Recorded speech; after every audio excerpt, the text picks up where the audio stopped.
At 5:20 p.m., World Trade Center 7 collapsed. The following aired at 4:57 p.m.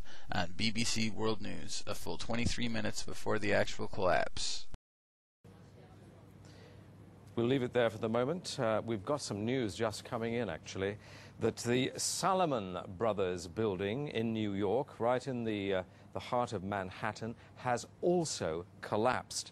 Here at the top of the BBC World News show, the anchorman states that World Trade Center 7 just collapsed. The show started at 5 p.m., a full 20 minutes before the actual collapse. Welcome to BBC World News. I'm Philip Hayton. Heavy loss of life and catastrophic destruction.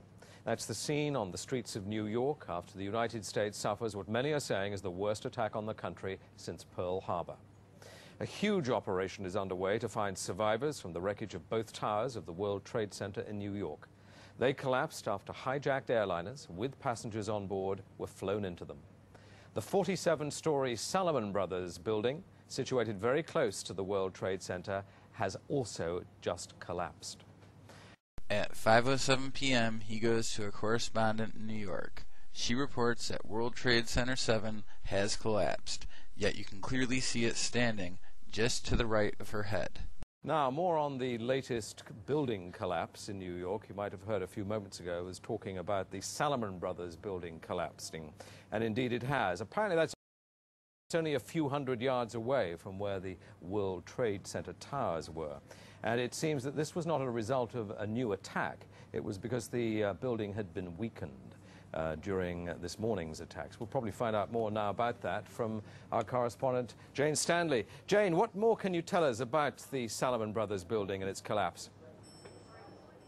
Well, only really what you already know. Details are very, very sketchy. There's almost a sense downtown in New York behind me, down by the World Trade Centers, of just an area completely closed off as the rescue workers try to do their job.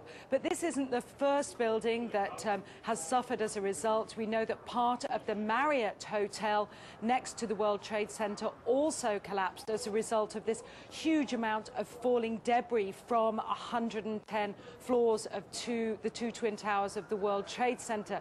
As you can see behind me, the Trade Center appears to be still burning. Here we can clearly see World Trade Center 7 on the right side of the screen, as the reporter moves to the side and allows the cameraman to get a better view. We see these huge clouds of smoke and ash, and we know that behind that there's an empty piece of what was a very familiar New York skyline, a symbol of the financial prosperity of this city, but completely disappeared now, and New York is still unable to take on board what has happened to them today. Presumably there were very few people in the Salomon building when it collapsed. I mean, there were, I suppose, fears of possible further collapses around the area. That's what you would hope, because this whole downtown area behind me has been completely sealed off and evacuated, apart from the emergency workers. That was done by the mayor, Rudy Giuliani, much earlier today because of, course, the dreadful collapse of the Twin Towers of the World Trade Center. But New York, very much a city still in chaos. The phones are not working properly, the subway lines are not working properly. And we know that down there near the World Trade Center there are 3 schools that are being turned into triage centers for emergency treatment. And I know that over in New York Harbor, where the famous Statue of Liberty is, there's a field hospital where 1,500 people are being treated. And we have heard, though it's unconfirmed as yet, that 100 New York City police officers have been taken there as well for treatment. But we do need to confirm those figures for the officers. It's now, what, some 8 hours since the attacks. Is there any estimate yet available of the number of casualties in the World Trade Center? I think we can only go at this point with the words expressed by the mayor of New York, Rudy Giuliani, that it's too frightening to think how many there could be. We know that it's about almost 300 people on the airliners that were used in these attacks. But you've got to remember, this was 9 o'clock in the morning on a Tuesday morning. The live feed is lost at 5:14 p.m., 6 minutes before World Trade Center 7 actually fell. This city and this country will not be the same. But they don't really know where to turn. That's the very sad thing. I think there's going to be a lot of very, very traumatized people that has hit them very, very hard. Jane, I think many of us, when we heard the news, perhaps on the radio earlier today, were completely flabbergasted by it and just couldn't comprehend it. I mean, it almost sounded too far-fetched. I was wondering what it's felt like for you being in Manhattan. Well, unfortunately, I think we've lost the line with Jane Stanley. In this footage from CBS, you see the collapse of World Trade Center 7. It is clear that this is the same building that is to the right of the BBC reporter. Now, here we're going to show you a videotape of the collapse itself. Describe that. Now we go to videotape, the collapse of this building.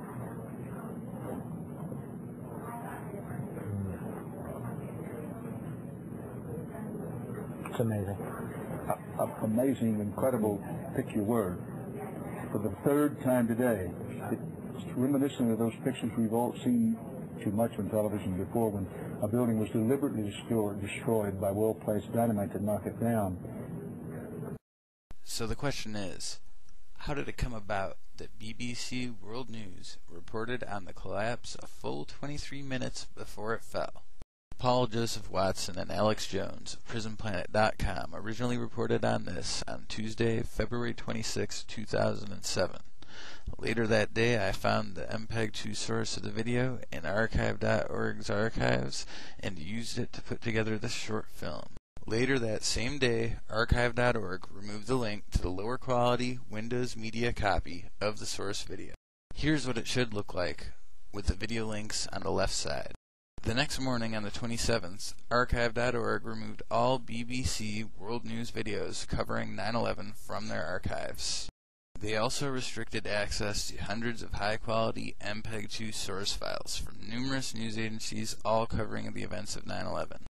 The PrisonPlanet.com article the previous day led to a flood of emails demanding an explanation of the obviously inaccurate reporting. Part of the BBC's response on the 27th was this, quote, "We no longer have the original tapes of our 9/11 coverage for reasons of cock-up, not conspiracy." End quote. Richard Porter, Head of News, BBC World. We all need to ask ourselves, why is this information being hidden? Even the previous version of this short film has been removed from Google Video, even though it obviously falls under the protection of fair use laws. What are the odds that not only would the BBC lose their original tapes, but then archive.org copies would disappear as well?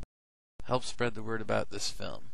Pass the link to this page on, or download and link to a Windows Media copy of this film at abuse-of-power.org/BBC WTC7.WMV.